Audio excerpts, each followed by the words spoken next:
Glen Frey's younger brother Alan talks about saying goodbye to his big brother. I'm John Beaudin from Rock History Music.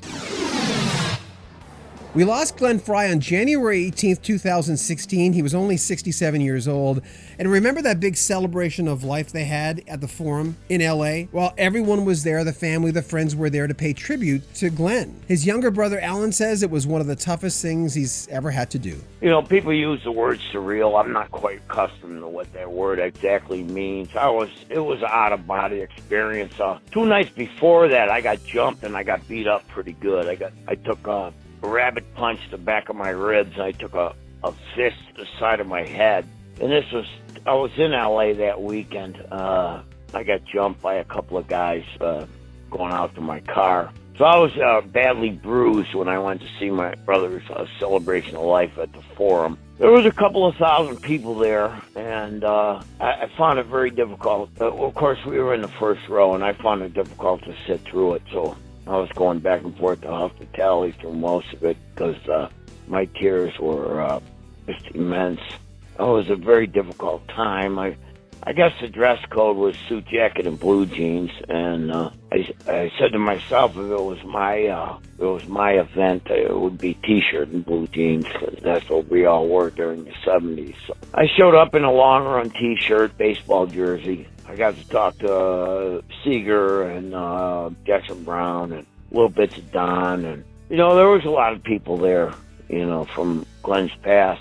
And it was a very sad occasion. And my dad and my little brother were there, and the little brother's wife, and me and my wife. And it was upsetting, but I was hurt. I was very hurt during that period of time. I think Henry Diltz took a bunch of pictures from that occasion, and I'd like to see him sometime. On a purely lighter note, I'd heard years ago that Glen Frey's mom was a rocker mom. She was the one, calling the radio stations, asking them to play the Eagles music. So I asked Alan, was she really a rock and roll mom? She was a rock and roll mom for sure. Called the radio stations all the time. I'm not hearing enough Eagles music. And she knew all the DJs in town in Michigan and downtown Detroit.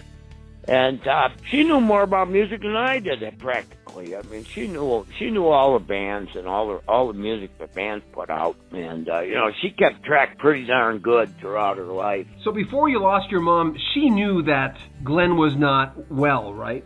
I'd see him, and he'd look great. He's all muscled up. And then I'd see him again a year later or so, and he was a little gaunt, a little bit skinny. So he on and off had health problems, the flu and other things, and I kind of accounted it all to, life on the road and, picking up germs in airplanes or hotels or eating hotel food, or apparently he had an ongoing problem in his intestines that never did go away. Have you ever thought of the fact that maybe it was good that she never had to deal with Glen's death? Yes, I certainly did. I would have killed her. Mom passed about a year and a half before Glen passed, and it was actually a good timeline if you can spin it into something good. I think that would kill Mom.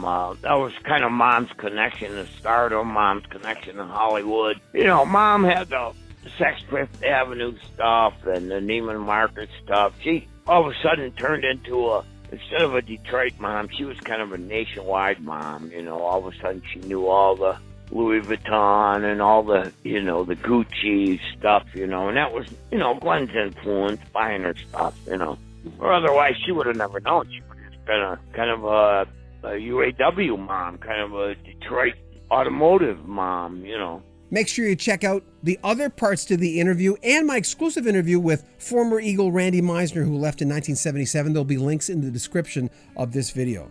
Make sure you comment on our video, subscribe to our channel, and share our videos. I'm John Beaudin from Rock History Music.